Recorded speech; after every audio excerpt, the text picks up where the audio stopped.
Então, muito boa noite. Estamos a dar início a mais uma sessão da PASC, em concreto, mais uma sessão da PASC, do seu grupo de trabalho, Democracia, Cidadania e Inclusão Social. Como sabem, esta direção, cujo mandato está a terminar, passados 3 anos, tem apostado fortemente em grupos de trabalho. Há 3 grupos de trabalho, conforme, aliás, constava do nosso programa eleitoral, a saber, este mesmo, Democracia, Cidadania e Inclusão Social, o Grupo de Trabalho de Transição Climática e Energética, Mar e Território, e também o Grupo de Trabalho Lusofonia e Relações Internacionais. Uh, Estes 3 grupos de trabalho promovem sessões online todas as semanas, até porque elas são gravadas e, portanto, isso é facilmente verificável no nosso sítio da internet. Todas as semanas temos sessões online que, naturalmente, onde naturalmente discutimos temas que têm a ver com o horizonte temático de cada um desses grupos de trabalho. Sendo que estas sessões servem também para que os mais recentes membros da PASC se possam dar a conhecer melhor, desde logo o nosso universo associativo, mas não apenas. É o caso desta sessão, onde convidamos a Associação Portuguesa para a Igualdade Parental e Direitos dos Filhos, uma nova associação da PASC, que foi admitida numa Assembleia Geral que se realizou no dia 14 de dezembro, em Viseu, na sede da Proviseu, numa Assembleia Geral, expressamente convocada para o efeito, e num dia em que decorreu igualmente a nossa conferência anual. Nós temos essa regra, temos seguido esse modelo, promovemos muitas sessões online, aliás, a próxima Assembleia Geral irá realizar-se também desse modo, mas há pelo menos um momento alto do ano, a nossa conferência anual, que é presencial, e temos procurado também que essas sessões presenciais se realizem fora de Lisboa, até para combater o centralismo, enfim, que é característico do nosso país e também, infelizmente, ainda da nossa sociedade civil. Estamos a procurar contrariar isso e também o nosso esforço de agregar novas associações da paz que não estejam sediadas, todas elas em Lisboa e no Porto. Enfim, temos conseguido fazer isso ano após ano, temos conseguido crescer e agregar mais associações, estendendo a PASC, este conceito da PASC, da promoção e de fortalecimento da sociedade civil a todo o continente. Dito isto, vamos então, agradecendo muito a presença da Sílvia Oliveira, presidente da direção desta nova Associação da PASC, do Ricardo Simões e de alguns convidados que aqui estão, desta nova associação. Passar então a palavra à Sílvia de Oliveira, para que nos fale desde logo desta associação a que preside, ou seja, quando é que foi criada, qual foi a motivação, qual é a missão que tem, quais são as dificuldades com que se têm deparado, quais são as perspectivas a curto, médio e longo prazo. Sílvia, a palavra é sua. Olá, boa noite. Então, como foi apresentado, o meu nome é Silvia de Oliveira, sou Presidente da Associação para a Igualdade Parental e Direitos dos Filhos e muito nos apraz de estarmos convosco e muito obrigada pelo convite. Não estou sozinha, não obstante de ser Presidente da Associação, estou com o Ricardo Simões, somos uma equipa, nós, o Jorge, a Sofia, e entre todos os nossos associados são o nosso grupo de trabalho, e gostávamos de, em conjunto, poder responder-vos a essas questões. Daí passo a apresentar o Ricardo Simões. Olá, Ricardo. Sim, olá, boa noite. O meu nome é Ricardo Simões, tenho a função de secretário-geral na direção da associação e sou um dos sócios fundadores, portanto, estive no início da fundação da associação, que foi em 2009, e a razão por nós termos criado a associação tem a ver com a realidade social de pais e mães separados e divorciados e a incapacidade do sistema, principalmente judiciário, na altura, mas que vai vai mais além do que o sistema judiciário, não dar resposta a uma nova realidade social, porque a questão dos divórcios e das separações com filhos um, foi, em termos de fenómeno social, uma dimensão no fim do século passado e, portanto, apanhou a nossa geração no início deste século, e mantém-se, infelizmente, uma série de problemas.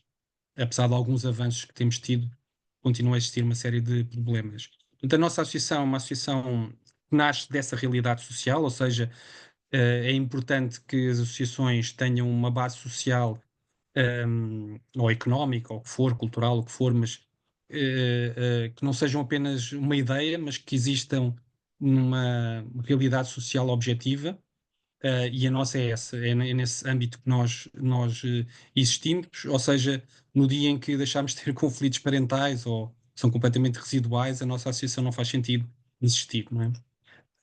Ou eventualmente poderá existir, mas para outro tipo de causas que já não são as da fundação, digamos assim. Portanto, nós existimos desde 2009, temos uma área de intervenção um, junto da comunidade, ou seja, na prestação de serviços, digamos assim, de apoio a pais e mães em situação de conflito, e temos também uma intervenção a nível institucional, nomeadamente junto do Parlamento e do Governo, também, mas mais limitado, porque apesar de sermos uma associação nacional, não estamos em todos os distritos e muito menos municípios. Portanto, temos intervenção junto também das câmaras municipais, e participamos ou já participamos em CPCJs, participamos em conselhos locais de ação social, e ainda agora entramos para mais um, eh, que é da Junta de Freguesia do Lumiar, por exemplo, aqui em Lisboa, mas pertencemos a de Cantanhede ainda, e já participamos, pertencemos também a outros conselhos locais de ação social pelo país e, portanto, consoante a dinâmica regional, porque depois também temos essa intervenção da nossa associação é a nível nacional, mas depois temos uma dimensão local ou regional, portanto, dependendo desse dinamismo local, podemos ter mais ou menor participação nessas instituições. E por fim, participamos numa série de ações, a convite de outras entidades, por exemplo, agora, recente, fomos convidados para uma conferência salvo erro, da Sociedade Portuguesa de Enfermagem, E saúde. mas sim, mas nós próprios também fazemos eventos ou ações, por exemplo, a que mais fizemos foi ações de sensibilização nas escolas sobre as responsabilidades parentais e as escolas. Fazemos também na área da saúde, não tanto, mas chegámos a fazer. E temos a nossa conferência anual, portanto, é a Conferência Internacional Anual, que este ano, aliás, vai passar 2 anos, não vai ser anual, mas porque vamos estar em conjunto com o International Council on Shared Parenting, ou seja, vai ser uma conferência conjunta, eh, que é este Conselho Internacional, vamos dizer, da parentalidade partilhada, tem um percurso muito importante em termos de divulgação das ideias da igualdade parental e da parentalidade partilhada. A conferência, por razões várias, era para ser no Brasil, mas houve problemas com a organização do Brasil e então decidiram que iria ser em Lisboa. E, portanto, nós propusemos juntar e vai ser entre 3, 4, 5 e 6 de dezembro deste ano. Mas pronto, para vos dizer que nós temos esta conferência internacional, que também temos a política de descentralização do conhecimento, e todos os anos mudamos de cidade, já fizemos pelo país inteiro. Este ano vamos repetir Lisboa, infelizmente, mas tem a ver com esta questão de nos juntarmos ao International Council on Shared Parenting, e eles querem fazer em Lisboa, que é compreensível, porque vêm pessoas de todo o mundo. Digamos que é a conferência mais importante na área da. Eu estou a traduzir à letra, mas parentalidade partilhada, podemos chamar residência alternada, o que for. Portanto. E basicamente é isto. Em termos de apresentação, nós temos, portanto, em termos de organização, temos uma implementação nacional, mas com um dinamismo local, onde a nossa base de intervenção junto à comunidade são os grupos de ajuda mútua, Isso. principalmente, onde neste momento está a funcionar em Lisboa e Porto, porque nós tínhamos bastantes grupos a funcionar antes da pandemia e a pandemia quebrou bastante essa nossa atividade dos grupos de ajuda mútua. Neste momento temos em Lisboa e Porto, retomámos também em Algarve. Lolé, assim no Algarve, e estamos também a trabalhar para voltar a Chaves. Também já tínhamos antes da pandemia em Chaves, voltar a Chaves. Portanto, basicamente é isto. Muito bem. Penso que foi uma apresentação bastante clarificadora. Algumas questões. Bom, antes de mais, como sabem, e vocês agora também estão na nossa mailing list, nós, uma das missões da PASC, que esta direção tem assumido, é difundir as principais iniciativas de cada uma das associações e, portanto, logo que tenham o cartaz, o programa do vosso evento de dezembro, enviem-nos, por favor, que teremos todo o gosto em difundir. E se houver até uma chamada para comunicações, Sim, muitas vezes, vai sair agora em breve, aí para a semana, a terceira comunicação para submeterem a abstracts e inclusive o prazo foi alargado até fins de abril. E portanto eu logo que tenha vou muito bem, enviar. Aliás, apesar de já termos algum número significativo de abstracts, o objetivo é quando mais tivermos, podemos escolher intervenções melhores para a nossa conferência, até porque é uma conferência que tem alguma exigência científica, assim. muito, muito bem, até porque a PASC também serve para isso, para promover essa interação entre as associações. E isso tem acontecido, até posso dar um exemplo. Em alguns anos, eu estou na PASC como presidente do MIL, Movimento Internacional Lusófono, enfim, que é uma associação que promove cooperação entre os países de língua portuguesa, países e regiões. E há uns anos foi muito interessante, nós promovemos uma ação de sensibilização sobre Cabo Delgado, como sabem, na região norte de Moçambique, e, por exemplo, a Marlene Marques está aqui presente, o GEOTA esteve presente e outras associações da PASC estiveram presentes. Portanto, a PASC também serve para isso, para promover esta interação, esta partilha de causas entre as várias associações. Antes de nos focarmos na vossa associação e nas vossas causas, há pouco falou dessa Federação Internacional da Parentalidade Partilhada. Essa federação agrega quantos países, ou está presente em quantos países, sabe dizer? Por acaso não sei de cor, mas são bastantes países, mas a adesão ao International Council on Shared Mas, Parenting é individual.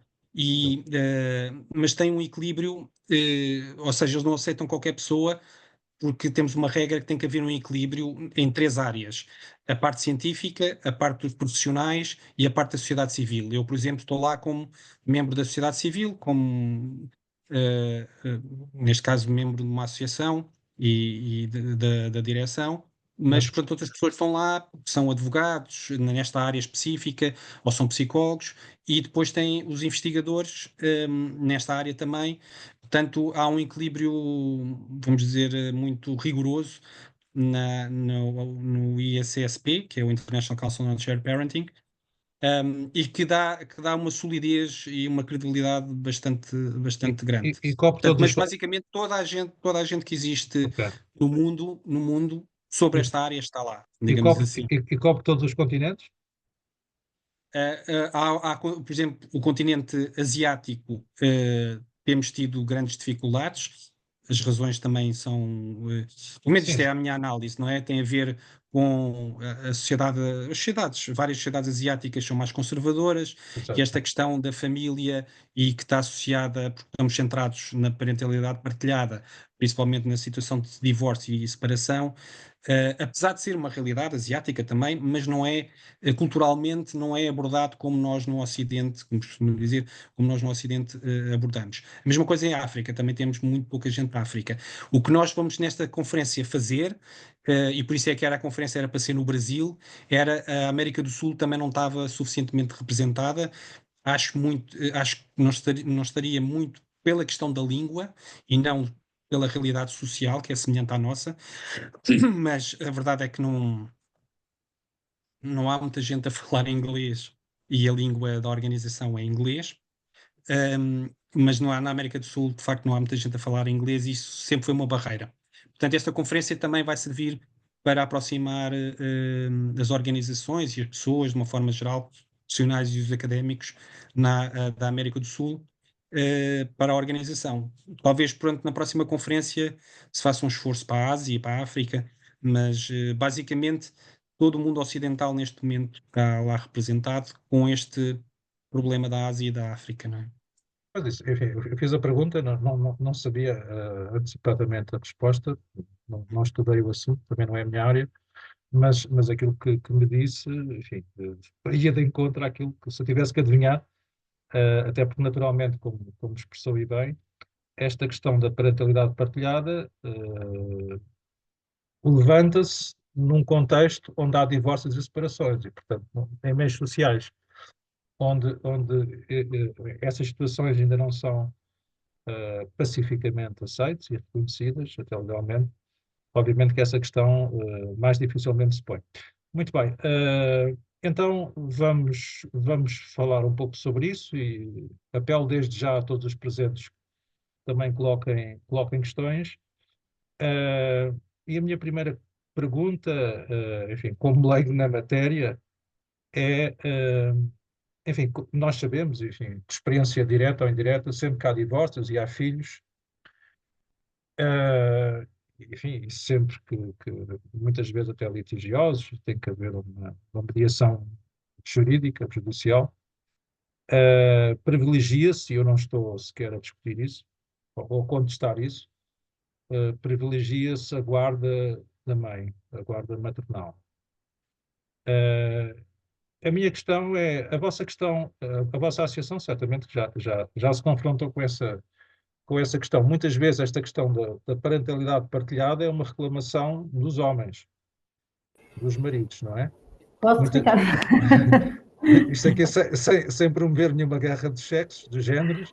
Não, e não há. Não É, há é um, porque mas é um facto, certo? Não estou a inventar. não está inventado. Não, nós, primeiro, na associação, não fazemos essa diferenciação. Os fenómenos com que nos deparamos e os pais e mães que ajudamos, não só através dos grupos de mútua ajuda, mas de todos os canais de comunicação que temos ao longo destes anos com pais e mães, nos vêm a mostrar que sim, ainda podemos dizer que mais residências são entregues a mães, mas que o fenómeno com que nos deparamos é um fenómeno sem orientação de género. Portanto, o conflito e o grande conflito dentro de casos de separação ou divórcio não tem de todo uma ligação com o género. A ligação com o género prende-se ainda com construtos que estão firmados e fixados e de facto ainda há, de uma forma já não tão generalizada, mas já até mais regional, a entrega da residência às mães e por isso se nota, de alguma forma, estas questões com um sentido. Mas muitas vezes dizemos, isto nos nossos grupos de mútua ajuda, até mesmo a pais e mães, e há pouco a falar com o Ricardo, comentávamos esta questão, que temos aqui uma tarefa árdua para explicar que estas nossas questões não estão associadas a uma questão de género por si só, ou seja, não são as mães por ficar com as crianças ou por serem atribuídas às crianças que são por si só aqui uma causa do problema, ou os pais por si só as vítimas deste problema. Há efetivamente aqui um desnível, mas os fenómenos que observamos com esse desnível não se prendem com orientações de género. Muito bem, mas portanto, só uma questão para esclarecer, se me permitem. Portanto, a vossa associação o que defende como paradigma é que a parentalidade deve ser tão partilhada quanto possível, eh, ou seja, E- e- sim, Ricardo. de uma forma resumida, nós entendemos que, e para já em termos das questões das mudanças sociais, um, o que tem acontecido nos últimos, lá está, desde a geração que se começou a divorciar, que era ao fim e ao cabo um direito, de procurar a felicidade, não é? Não podemos esquecer que os nossos pais tiveram dificuldades nas questões do divórcio e das separações. Digamos que a nossa geração, a minha, que eu tenho 51 anos, mas foi a primeira que beneficiou de um certo democracia e liberdade no seio familiar e, portanto, passou a ser normal para nós, se não gostávamos de uma pessoa, nos separarmos. Portanto, e essa realidade social teve digamos, um aumento exponencial, literalmente exponencial a partir de 1999. Os dados, se nós olharmos para os dados estatísticos do divórcio, isso é claríssimo. Mas isso colocou uma série de questões, valores e práticas em causa, um, mas demonstrou uma tendência, ou seja, que pessoas como eu, vou falar agora de pais homens, não concebiam a relação de género entre, neste caso, entre pai e mãe, sem a igualdade e sem a democracia. E esse fenómeno sociológico, se nós observarmos, foi no sentido de as mulheres passaram a ter, e bem, em termos, as mulheres e as mães em particular, dentro do seio familiar, uma relação mais igualitária, e essa relação mais igualitária não vem sem consequências, que é a situação do conflito. No passado, como é que o conflito era gerido? Era através da repressão, e geralmente era o homem que reprimia, ou fisicamente, ou todo o ambiente cultural, económico, e controlavam a mulher e a mãe dessa forma.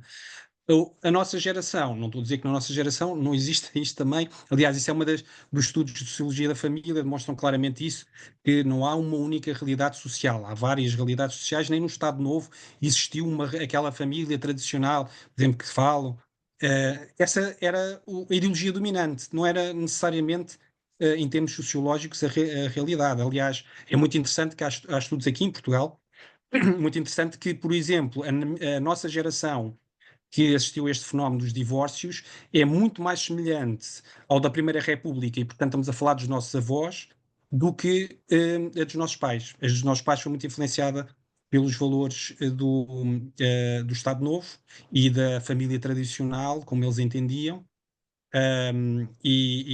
Portanto, nós temos muitas características em termos da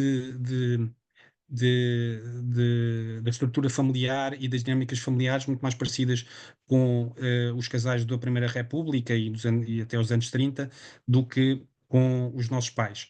Mas dizendo isso, portanto, esta relação de maior igualdade no seio do casal demonstrou uma tendência que os pais homens vão assumindo de forma paulatina, digamos assim, pouco e pouco, as suas responsabilidades, e, portanto, o nosso centro, enquanto associação, é na igualdade dos cuidados à criança. E quem fala na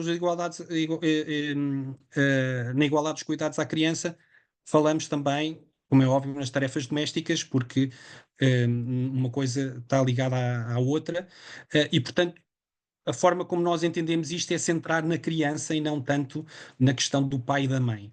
Ou seja, este movimento histórico e social, resultado de todas estas transformações sociais que nós tivemos na sociedade portuguesa, e é os países ocidentais, de uma forma geral, trouxeram esta maior conflitualidade ao de cima, porque há uma maior igualdade entre o homem e a mulher, entre o pai e a mãe. E, portanto, tal como nós assistimos, principalmente nos anos 60 e 70, uma resistência dos homens, em que as mulheres entrassem no mundo do trabalho e tivessem o mesmo estatuto de igualdade, e houve resistências masculinas, o que nós assistimos hoje é alguma resistência feminina, não porque não queiram esta partilha, porque são processos inconscientes.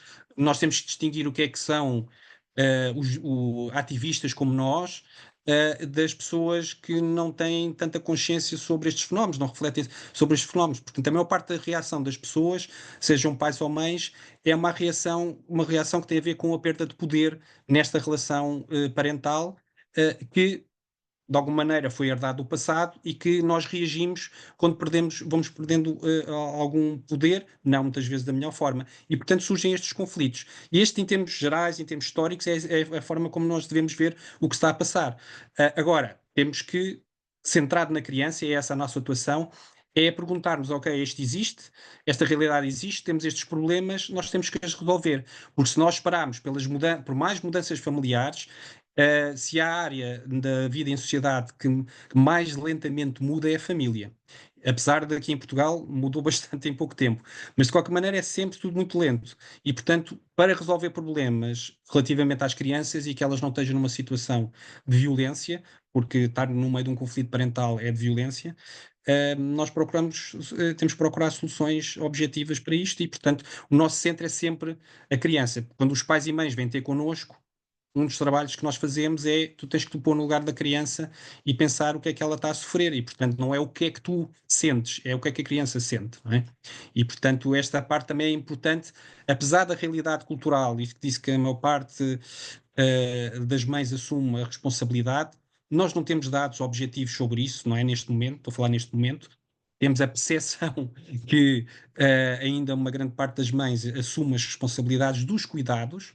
A verdade é que também os estudos demonstram que há uma maior participação dos homens nos cuidados às crianças, de uma forma até mais igualitária, e os dados que nós temos sobre isso, inclusive alguns estudos, por exemplo, a Vanessa Cunha tem um estudo muito interessante, que nos coloca no topo da tabela em termos europeus, ou seja, que os pais portugueses partilham mais, estamos nos três primeiros da Europa, em que os pais portugueses mais partilham os cuidados das crianças e estamos um pouco acima da média europeia relativamente às tarefas domésticas. Ou seja, e que estamos bastante superiores à Espanha, que é aqui ao lado.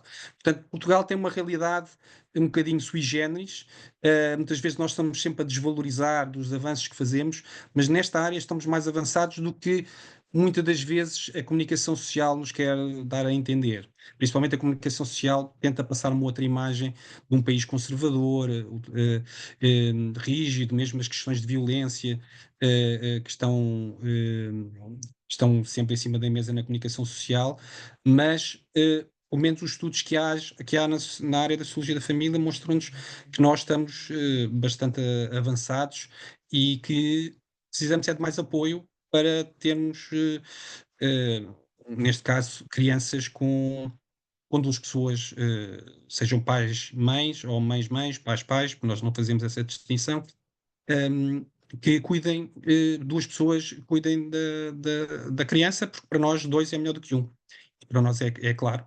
E por isso é que achamos que a questão de empurrar a responsabilidade dos cuidados para as mulheres, para as mães, é uma forma de repressão da própria sociedade sobre a mulher, porque é perpetuar a pobreza, é perpetuar as dificuldades no trabalho, é a sua própria vida pessoal e aquilo que falámos ao início do divórcio, que é uma procura de felicidade. Portanto, quando continuamos com este discurso, que é principalmente mediático, já não é académico, já já é residual, felizmente, mas continuamos com este discurso mediático em algumas áreas da justiça de que o cuidar é apenas da mãe, é não perceber que o centro deixou de ser o pai e a mãe, o centro é hoje a criança e a criança está melhor com dois a cuidar do que só um. É isso. Muito bem, Ricardo. Apelando uma vez mais a que, enfim, que haja perguntas, temos connosco a Celeste Coimbra, da CIT Sénior, enfim, convidados vossos, Ponha, Hélia Ribeiro, Lima Branco, Couto Agulhas, Eva Delgado Martins. A palavra, Por eu favor, tenho, Celeste, diga. portanto, eu tenho uma experiência de separação de há 40 anos a esta parte. Separei-me, ainda era jovem relativamente, trabalhava, sou engenheira, na época o meu marido nessa altura era médico, e fizemos realmente sempre uma participação na parentalidade de uma forma muito equitativa.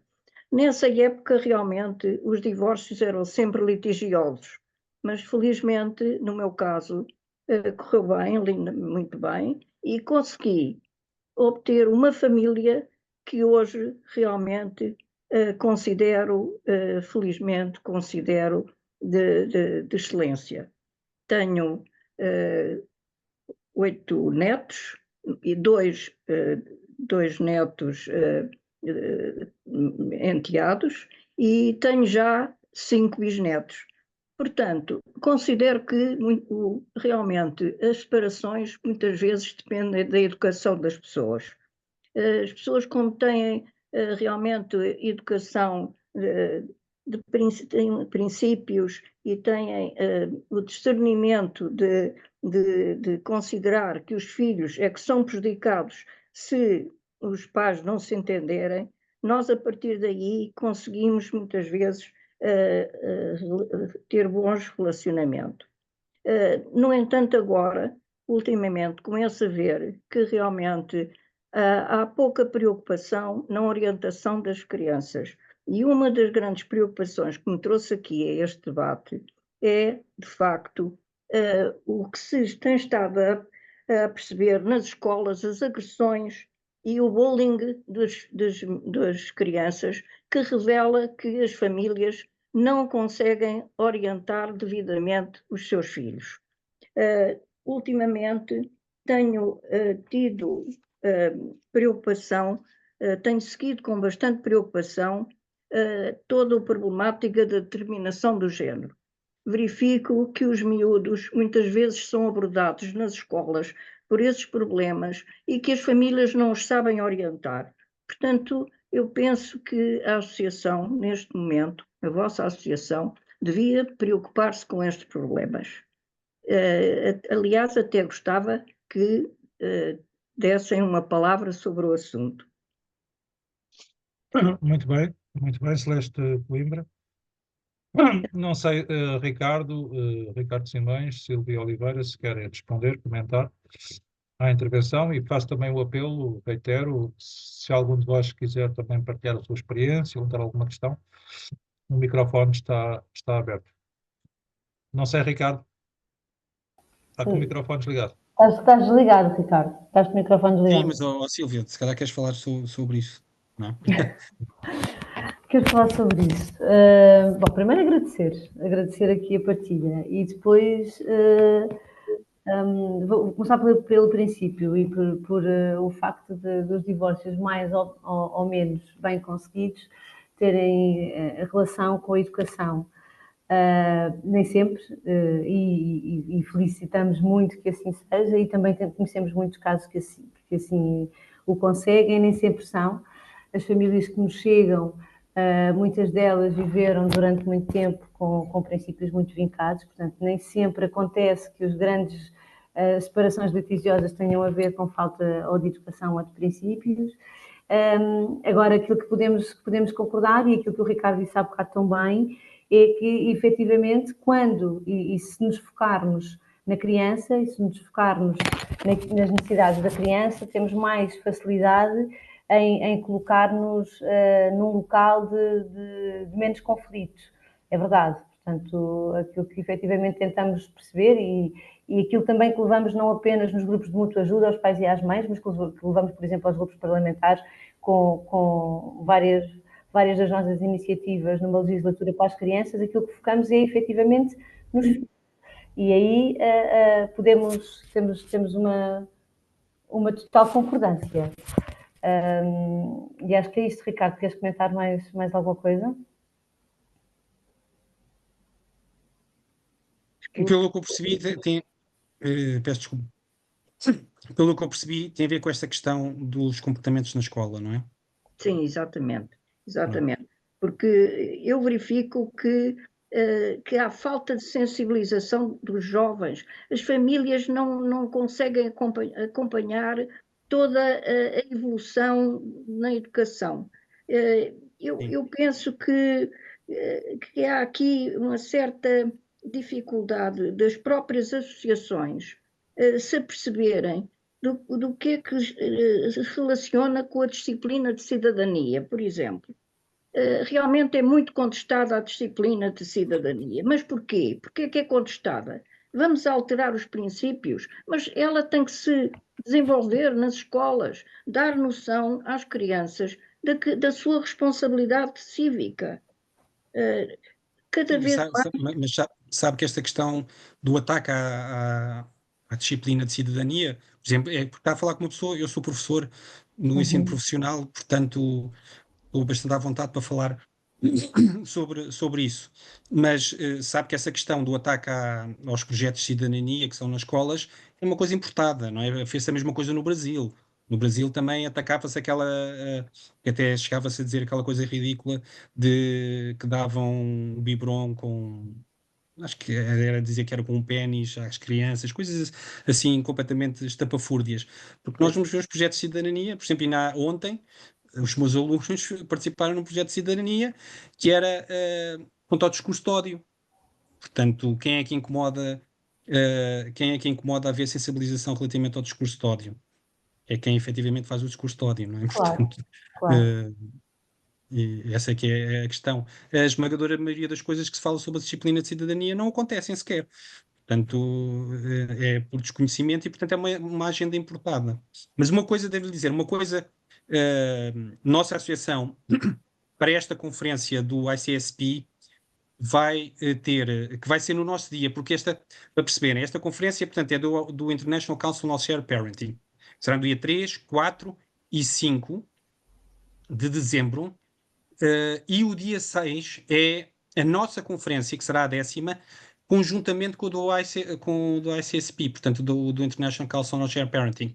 Nesse dia, metade do tema é sobre o que está a falar, ao fim e ao cabo, que é eu, como professor, é isso que assisto, que é, vamos discutir a inteligência artificial e a tecnologia na parentalidade e que se liga com tudo, porque, por exemplo, falando, isto vai um bocadinho além da nossa associação, peço desculpa, mas a verdade é que por exemplo, a questão que nós falamos dos telemóveis, que já devíamos estar a falar muito mais para a frente do que isso. Mas os telemóveis são efetivamente um enorme problema. E, aliás, eu estou radicalmente contra a posição isto pessoalmente, não tem nada a ver com a nossa associação. Pessoalmente contra a associação, contra a posição da CONFAP, da Confederação de Pais. Esse problema que nós temos com, por exemplo, os telemóveis da escola,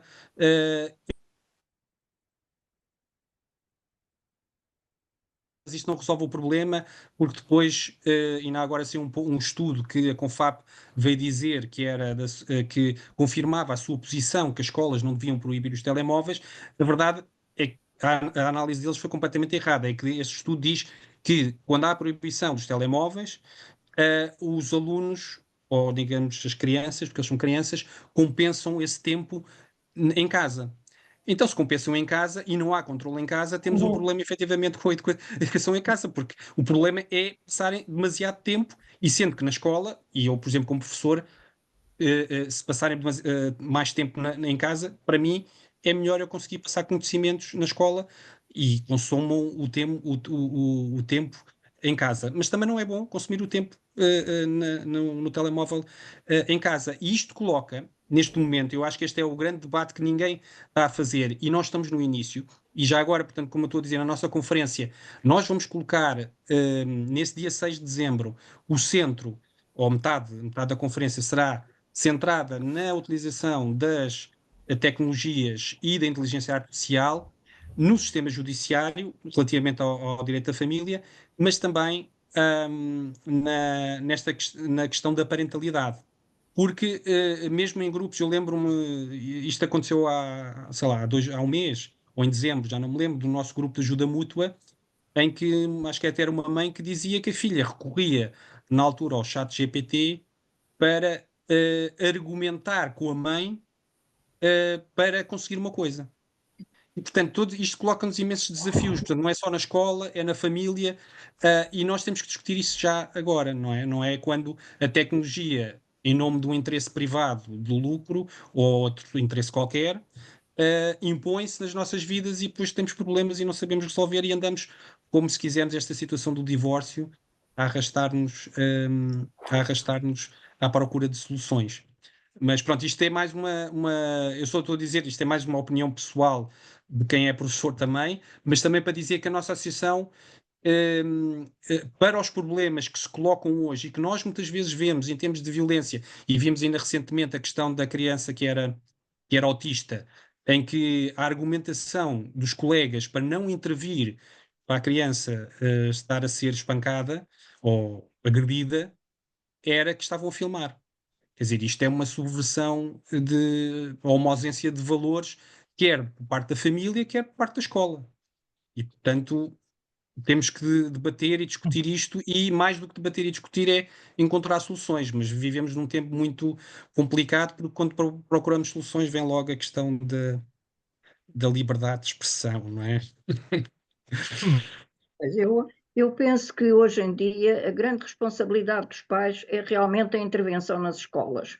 É fundamental. Não só realmente ter a educação em casa, que é logo o princípio, mas a intervenção nas escolas, os pais, é fundamental. A Confederação Nacional da Associação de Pais deve estar em cima do acontecimento. Não deve, por vezes, parecer que está pressionada para tomar opiniões. Tem que intervir e tem que forçar determinadas situações, porque as escolas, neste momento, quanto a mim, estão um bocado fora de controle. Não sei. Mas a Confap acho que tem medo de ir contra os pais, a verdade é essa, é porque a Confap Pois, está numa posição, as escolas que decidam, mas a proibição, por exemplo, estamos a falar dos telemóveis, mas nós temos que ir além disso. A questão é o próprio método de ensino, e por exemplo a Sílvia tem experiência profissional nessa área.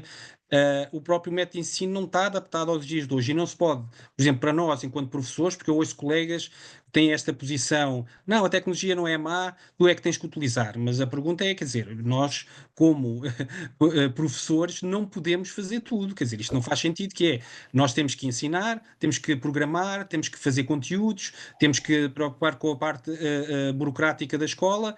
Quer dizer, isto não faz sentido nenhum, nós temos que mudar o sistema todo de ensino, e portanto Obviamente, isso só tem que vir do Estado, obviamente, não é? Não podem obviamente. pedir a um Nós professor estamos, fazer nós tudo. estamos com uma escola do Estado Novo e com crianças do século que ainda há de vir. Portanto, temos um desencontro óbvio entre a escola e os interesses das crianças. Temos um desencontro óbvio entre a escola e o tempo dos pais. E temos eu nem, não falaria em subversão de valores. Estamos em estradas paralelas e não convergentes.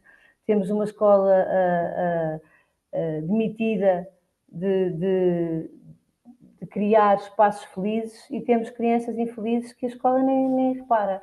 Portanto, e eu acho que aqui há outras intervenientes que concordarão com aquilo que eu estou a dizer.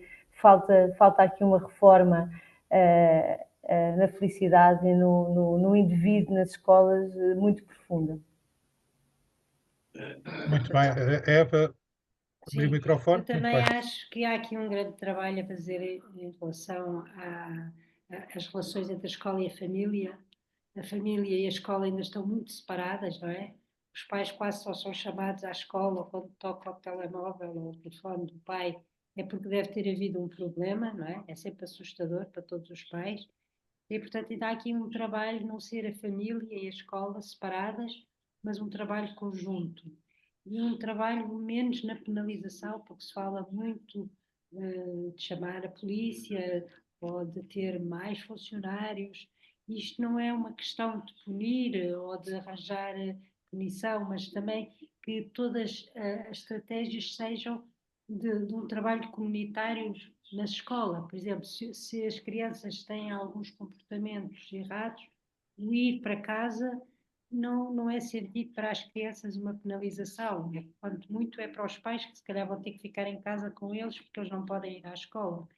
Mas muitos trabalhos, por exemplo, agora que tem havido estas situações e têm-nos pedido um pouco para pensarmos sobre como trabalhar estas situações, eu acho que tem que ser um trabalho junto das escolas, de trabalho comunitário destes jovens em tarefas ligadas ao comportamento que tiveram, não é? Como aqueles que se sujaram pintaram as paredes, têm que limpar as paredes. Se não sabem cuidar dos mais novos, terem algumas tarefas na escola de cuidado. E, portanto, é através da participação e do dia a dia na comunidade, né? Como os pais que muitas vezes, para castigar, em vez de não comes, não vês televisão. Portanto, ainda existe aqui uma ideia dos castigos ou de como fazer mudar o comportamento muito trocado. E, portanto, como é trocado, não tem a ver com o comportamento que se quer mudar, não funciona. Portanto, há aqui um trabalho muito grande com as escolas neste sentido, embora eu tenha lido agora muitos regulamentos como tratar estes comportamentos, mas não é por regulamentos que se chega lá, é por ver naquela situação qual é a atitude mais correta, escola e família. E não é, e quando falo em escola, não é encarregado de educação. Por exemplo, há muitos pais, neste sentido, que tiveram filhos que tiveram comportamentos violentos e só foi aceito e carregado de educação na reunião. Neste sentido, e principalmente quando os pais estão separados e até os filhos têm 2 casas, têm que estar representados ambos os pais neste sentido. Claro. Porque tem que haver mudanças, não é? Em ambas as casas de Essa trabalho. é uma mudança que a nossa associação tem tentado há muito, não é? É que a figura que ambos aqueles que são cuidadores desta criança possam ter de igual forma uma participação nesta educação, porque o único beneficiado disto é a criança, não é? O único beneficiado de ter ambos os seus cuidadores numa intervenção escolar, de saúde, é a criança, e essa é uma das nossas lutas. E infelizmente eu não vou conseguir ficar aqui muito mais convosco e, portanto, vou-vos deixar continuar esta conversa muito interessante, mas em breve terei de me ausentar. Muito bem, Sílvia. Reiteramos os nossos agradecimentos. Portanto, caso estamos já na reta final. Eu não sei se há mais algum testemunho, alguma partilha de experiência própria. Eu só ia dizer uma coisa sobre esta relação da escola-família e da questão das tecnologias e ao fim e ao cabo, estas crianças que nós vemos hoje nas escolas não são da nossa geração, ou seja, nós ainda tivemos o analógico e adaptámos-nos ao digital, estas crianças só tiveram o digital. Portanto, aliás, agora chama-se, aliás, deram agora um novo nome a esta geração, já não, geração beta, já me lembro, pronto, geração beta. Vamos variando, pronto, que é só, cresceu com isto. Um dos problemas, de facto, é a família, e depois isto vê-se na questão dos conflitos parentais, como na nossa associação, porque eu vejo na minha prática profissional enquanto professor, os pais sabem qual é o horário do aluno e, no entanto, telefonam a qualquer hora. E, portanto, por isso é que, por exemplo, a Confap tem a noção de que, se tiver uma posição de que nós temos que efetivamente ter algumas regras ou algumas guia de boas práticas, vai contra os próprios associados. E por isso é que tem esta posição que nem a carne nem é peixe, não é? Mas a verdade é que nós temos que repensar, como a Sílvia disse, totalmente a escola, e não estou a dizer que nós é aquela questão que temos que nos adaptar à tecnologia. Não, temos que pensar a forma como estamos a ensinar. Nós, até professores, podemos deixar de ser dispensáveis. Aliás, os estudos que há na área da inteligência artificial apontam que uma das profissões que supostamente desaparecerá como nós entendemos será os professores, não é? Passamos a estar no back-office, e uma série de outras também a mesma coisa. Mas temos que repensar, porque isto é insustentável. Eu, quando tenho uma turma e tenho, sei lá, de 20 alunos e tenho 2 que conseguem tomar atenção, o resto não se consegue libertar do telemóvel, pá, não estamos lá a fazer nada. Não estamos a fazer nada. E depois, quando nós recorremos à família, a família não tem força suficiente para passar. Quando dizia inverter valores, é os valores, neste caso, é da aprendizagem, é dizer, olha, se tu fores aprender num grupo, aprendes mais, há maior socialização também, mas tens que estar atento minimamente, porque isso vai-te beneficiar, se calhar não a curto prazo, mas a médio e longo prazo. E a própria família desvaloriza isso. Essa é que também é a questão, não é? Não, isso Eu acho é uma prática.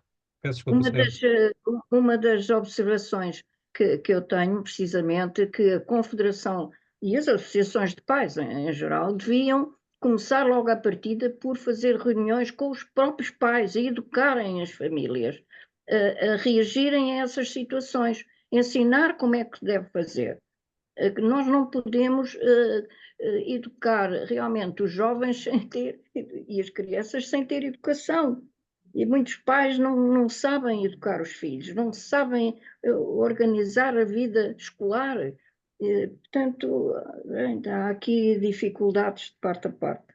Aliás, a Celeste certamente também já viu, e todos nós já vimos, no restaurante é muito comum, quando alguma criança, enfim, está mais instável, um dos pais dá-lhe o telemóvel e ela sossega. Portanto, essa prática já vem é quase Exato. desde o berço, não é? É o biberon dos nossos dias.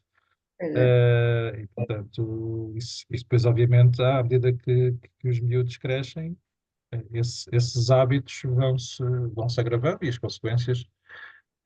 Mas, enfim, esse tema é um tema interessante. Aliás, houve estudos recentes, eu li alguns, que apesar de tudo, enfim, não tendo uma posição definitiva sobre isso, mas que apesar de tudo, a proibição, pelo menos parcelar, do uso dos telemóveis nas escolas tem dado bons resultados. Pelo menos os recreios, eu vi isso, li Sim, qualquer coisa sobre o assunto.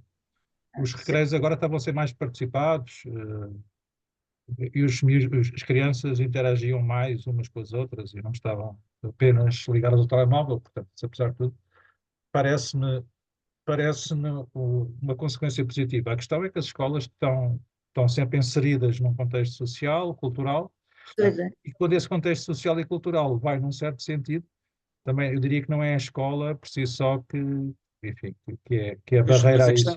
mas a questão é exatamente essa, é que nós temos que colocar isto não na perspectiva unicamente da escola, e a escola tem de se transformar em face de uma nova realidade societal, se quisermos. Exato. E temos que discutir é o papel das tecnologias na sociedade, porque parece que hoje vivemos para as tecnologias, quando as tecnologias são um instrumento para a nossa vida coletiva. E nós estamos a inverter isso. Nós estamos nós temos que nos adaptar à tecnologia. Então, mas nós é que temos que mudar o comportamento para aquela tecnologia e nós sabemos porque é que aquela tecnologia nos está a fazer, não é? Portanto, a questão dos algoritmos, por isso é que nós temos que discutir isso. Se calhar a União Europeia é aquela que é a única que está a discutir isso, e nós vemos ali nos Estados Unidos que dominam as grandes plataformas. A China, os chineses já claramente até perceberam as consequências no ensino e colocaram restrições claras à utilização da internet e dos telemóveis e dos jogos nas crianças, não é? Mas, por exemplo, se olharmos para os Estados Unidos, onde a maior parte das plataformas que nos chegam vem daí, o interesse deles é o lucro e, portanto, nesse sentido, eles dizem, epá, quando mais divisão, mais confusão existir no que vocês estão a ver, melhor para mim, porque chama a atenção das pessoas. Mas não se está a discutir as consequências que isto tem na sociedade e para que é que serve? E a pergunta é para que é que serve? Porque é que nós estamos a andar uns contra os outros, a querer ver coisas que são negativas e por aí fora, e quando não se aprende, não é? E pior ainda é quando as pessoas acham que aprendem, ou pelo TikTok, ou pelo Instagram, ou pelo Facebook, ou o que for, aprendem aquilo que se dá na escola, que não tem nada a ver. O processo de aprendizagem na escola é outro tipo. Hum. Se disserem, a escola tem, as pessoas, eles já não têm atenção com o antigo método de ensino. Tudo bem, podemos alterar isso. Mas temos que alterar isso coletivamente, não é um professor sozinho. Tem que se adaptar à tecnologia. Voltamos à questão, não é? Nós é que temos que nos adaptar. Quer dizer, temos que dizer, ó, esta sociedade precisa de cidadãos de uma determinada forma. Portanto, isto é ideológico. Nós temos que definir isso coletivamente. E a tecnologia serve para chegarmos lá. E neste momento o que nós estamos a fazer é mudar comportamentos em função da tecnologia que alguém decide que nem sequer é cá em Portugal, que é nos Isso, Estados Unidos. isso, aliás, enfim, a minha área é filosofia e lembro-me enfim, já faleceu há cerca de 50 anos, mas um dos filósofos mais proeminentes do século XX, ele era alemão, mas enfim, para falar a nível europeu, ocidental, foi o Martin Heidegger, e ele tinha uma visão muito pessimista, e ele morreu há cerca de 50 anos, portanto, ele não Sim. sabia, não sabia da missa à metade, como se costuma dizer. Se ele estivesse cá hoje, o que é que diria?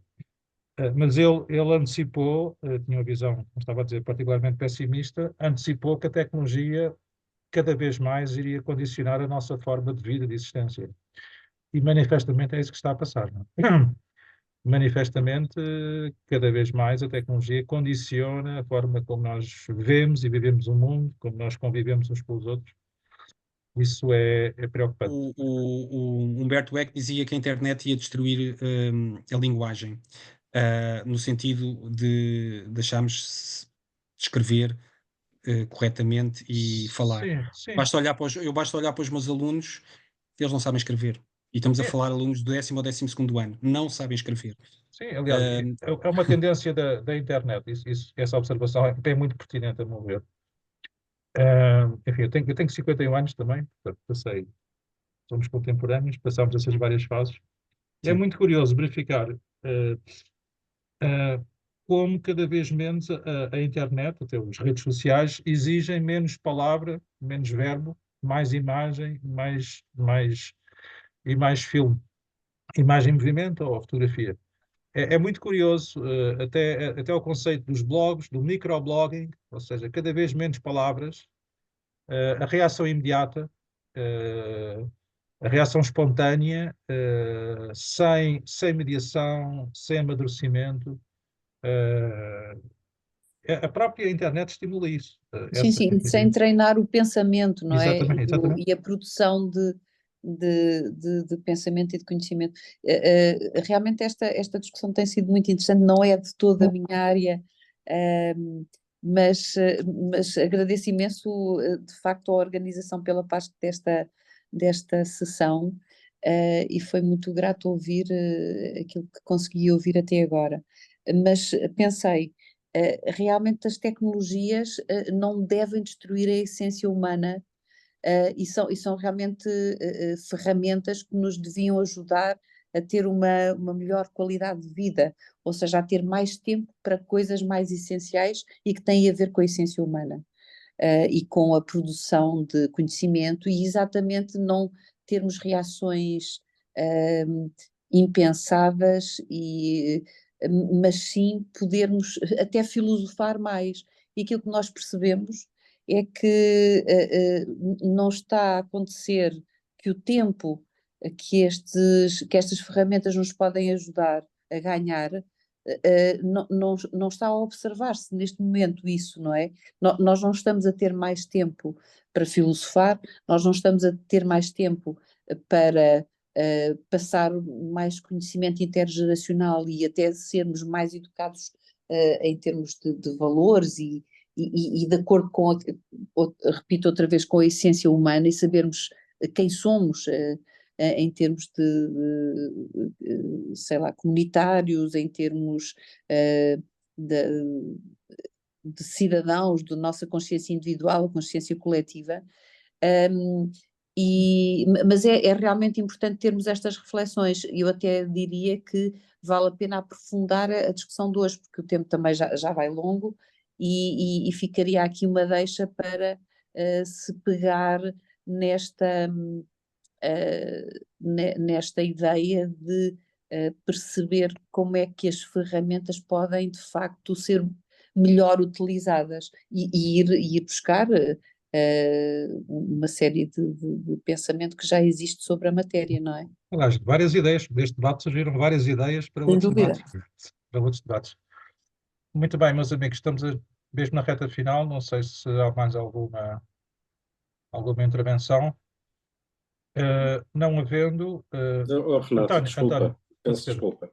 Também eu tenho estado, tenho estado aqui a ouvir com alguma atenção. Também a educação não é a minha área profissional, mas eu fui durante muitos anos, estive na associação de pais de um colégio privado e depois de uma escola pública, e nessas circunstâncias também tive a oportunidade de ser membro do Conselho Municipal de Educação aqui em Viseu. E estou perfeitamente solidário com o que disse o Ricardo Simões. Nós, neste momento, estamos a viver uma crise muito grande ao nível da educação, precisamente porque as nossas crianças, os nossos jovens não estão a ser bem formados. Não estão. E a tecnologia, como qualquer tecnologia, pode ser boa ou má dependendo da utilização que lhe damos, não é? Portanto, isso é assim desde que há tecnologia. Agora, o que é um facto é que eu não resumiria a questão ao problema dos telemóveis. E se me permitem, eu vou reduzir a questão às redes sociais. A todas as plataformas, desde o Twitter até o Instagram, até essas todas. Porque, e não só, até o YouTube também tem problemas, porque, e o Ricardo poderá confirmar, hoje temos um problema de concentração dos miúdos, porque se nós virmos os vídeos que passam no TikTok ou assim nessas plataformas, são vídeos de 5, 6 segundos. Portanto, se aparecer um vídeo de 10 segundos, ou de 12, ou de 15 segundos, não vai ser visto, porque é demasiado tempo. Portanto, o que é que isto implica? Implica que aquela dose de adrenalina que os miúdos, ou dopamina, melhor, que os miúdos tomam cada vez que abrem uma rede social, aquilo vai se tornando cada vez mais viciante e nunca chega, nunca é suficiente. Daí o scroll infinito, não é? Que nós tanto ouvimos dizer. Qual é o problema disto? É a concentração. É a concentração que hoje qualquer miúdo, tudo que seja mais de 5, 10 segundos, já não tem paciência. Se quer uma coisa, tem que ser já, imediatamente, senão já é um contratempo. Ou seja, falta resiliência, principalmente falta uma coisa que há aos miúdos que é muito boa, que é aborrecerem-se. O aborrecimento é saudável. E está ali o Renato, que é filósofo, que não me deixa mentir. O aborrecimento é muito saudável. E desenvolve-nos intelectualmente. Ora, a partir do momento em que os miúdos não têm a mínima paciência para estarem aborrecidos, obviamente muita coisa lhes passa ao lado em termos intelectuais, em termos emocionais, enquanto seres humanos. Portanto, só para rematar, eu sou fã do aborrecimento. Mandem-me esperar num consultório médico que eu fico satisfeitíssimo. Muito bem, António. Não, mas isso que disseste é muito pertinente, isso vê-se já a nível académico e mesmo a nível das humanidades. Hoje é muito corrente o aluno apresentar um trabalho académico sem remeter para livros, ou seja, só leem também sites, ou seja, leitura fragmentada, leitura não de fundo, não de fogo, leitura rápida, como nos filmes. Hoje, se alguém pedir para ler um livro, é violência juvenil, não é? Nós agora mas nós ainda estamos piores do que isso, porque eu tenho os alunos a utilizar o chat GPT, ou seja, eu nem consigo identificar de onde é que aquilo vem, porque aquilo é inventado pela inteligência artificial. Ainda recentemente, num teste que eu fiz dos meus alunos, eu tentei controlar os telemóveis ao máximo e digamos que os piores alunos tiveram as melhores notas. Portanto, eu não tenho provas que eles copiaram, foram buscar as respostas ao chat GPT, mas de certeza que o foram. Só que eu só sou um, não é? Não consigo controlar todos. Mas isto é extremamente injusto, não é? É injusto, isso inverte tudo, não é? Quer dizer, por isso é que nós temos que urgentemente falar sobre isto, porque isto não pode continuar. Quer dizer, porque se disserem assim, olha, este método de ensino já não serve para nada, os professores não servem, a forma como eles ensinam não serve, temos que mudar isto tudo bem, defina isto. Agora, como está, não está a funcionar, ponto. E não vai servir os interesses da sociedade daqui a 10, 15, 20 anos, porque eu só penso o que é que estes miúdos vão fazer na sua atividade profissional. Isso só se resolve, o problema não está no chat GPT, obviamente. É mais um exemplo de uma tecnologia. É um exemplo de uma tecnologia, e quem diz o chat GPT diz toda a inteligência artificial. Ou qualquer que for, não é? Pois, DeepSeek. Eu trabalho diariamente com a inteligência artificial, mas o problema lá está, é mais uma vez qual é que é o uso que nós damos à tecnologia que temos ou às ferramentas que temos à nossa disposição. E obviamente que esses Large Language Models ou esses assistentes tipo ChatGPT são, em termos de ensino, são bastante prejudiciais. Nós aqui há uns anos recordo que nos queixávamos que os miúdos iam ao Google e tiravam de lá as respostas para os trabalhos académicos, não é? Isso agora já nem eram bons tempos, Aí porque pelo tinham menos que procurar, agora pelo nem isso. menos já tinham que procurar. Agora nem isso.